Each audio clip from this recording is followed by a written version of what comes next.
Hello everyone and welcome to my channel called Demon Storytime. Thank you so much for coming, for liking, for subscribing to my channel, for your comments, for your donations. All information about donation you can find down below in comments. Today we keep reading Grimm's fairy tales and our story. Look, lovely elves working, repairing a shoe. The story is called Fairy Folk. Oh no, that's the new chapter for those. Ramplstilskin. Oh, I remember that one before, a good one. Once upon a time, there lived a miller and his daughter. They were very poor, and the people around about looked down on them. So one day the miller told a terrible fable about his daughter to make them seem more important. Look at those lovely dragons. They're so cute. I don't know if you can see them. The tiny ones of dragons. Oh, so cute. My daughter knows how to spin straw into gold, he boasted. Who would do such a thing? The news spread and soon reached the king, and he was most excited. I want to see this for myself, he exclaimed. Have the girl brought to my palace tomorrow. The miller's daughter could not disobey, so very nervously she presented herself at the palace. To her horror, the king showed her to a room filled with straw to the ceiling. He gave her a spinning wheel and said, "If you haven't spun this straw into gold by tomorrow morning, you will die." Oh man. He went out of the room and locked her in, all alone. Now the miller's daughter was beautiful and clever too, but she had no idea how to spin straw into gold. She began to sweep. All at once the door cracked open and in came a strange little man. "Good morning, miss," he said. "What are you crying about?" "I have to spin straw into gold, and I don't have a clue how to do it," the miller's daughter sobbed. "What will you give me if I do it for you?" asked the little man. The miller's daughter thought fast. "My bracelet," she cried. The little man took the bracelet and he sat at the spinning wheel and swirl, swirl, swirl. He spun all day and late into the night. Finally, all the straw was gone and reels of pure gold covered the floor. Oh, oh, oh. Here it is. The little man spinning, working hard. And the girl watching. Then the little man strode out and the door locked itself behind him. At daybreak the king arrived. When he saw the gold he was astonished and delighted, but he was greedy. He took the miller's daughter to another room. It was even larger, and it too was filled with straw to the ceiling. "Now, let's see you do it again," the king said. "If you can't, you will die." And he went out and locked the door. Once again, the girl sank down and began to cry. What the heck? And the door opened, and there was this strange little man. "What will you give me if I help you again?" he asked. "The ring on my finger," the girl offered. The little man grinned and took the ring, sat at the spinning wheel once more, and by midnight all the straw had been turned into reels of glittering gold. At daybreak the king arrived. How thrilled he was! But he took the miller's daughter into an even bigger room, filled with even more straw. "This time," he said, "spin all this straw into gold by morning, and I will make you my wife. Why?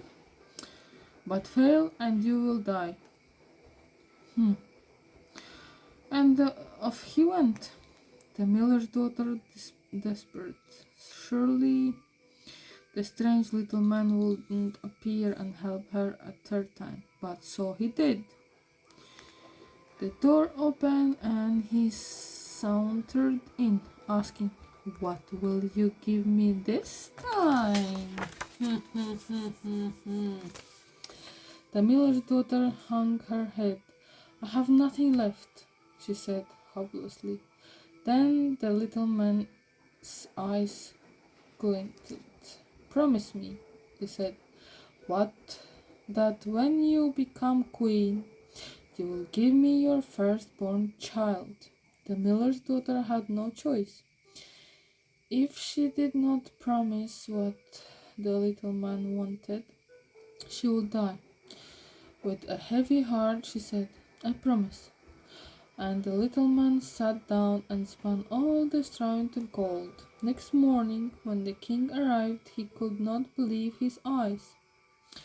He kissed the miller's daughter, and the following day he married her. Excuse me. The queen found her new life with the king very exciting. After about a year, she gave birth to a beautiful child, and her happiness was complete. Complete, of course, indeed. Until the strange little man suddenly appeared. "Give me what you promised," he demanded. The queen had forgotten all about him, and she was horrified. "No," she gasped, "I will give you all the riches in the kingdom, but please, I cannot give you my baby. I already have anything enough riches." The little man said, shaking his head, "I want the child." Then the queen began to weep so heartbreakingly that the little man took pity on her. "I will give you 3 days," he said. "If you can guess my name when I return, you can keep your baby." And he disappeared just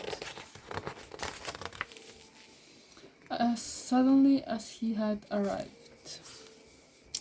All night the queen thought frantically of every name she had ever heard. The next day, when the little man appeared, she ran through her whole list. "Is it Casper, Melchior, Balthazar, and so on?" But the little man just answered, "That is not my name," to each one. And when the queen had heard out every name, he giggled and disappeared. Straight away the queen sent out messengers to search for other names. So the next day, when the little man appeared again, she had another list. "Perhaps your name is Short Ribs," she asked, "or Sheepshanks, or Lazy Leg, and so on." But the little man just answered, "That is not my name." to each one. When the queen had run out, he laughed and vanished. The queen wrung her hands and wept. Late that evening, a messenger returned to the palace and told her, "I traveled until I came to a mountain where there was a little house. A campfire was burning outside, and round the campfire danced the strangest little man I have ever seen." Here is the little man dancing.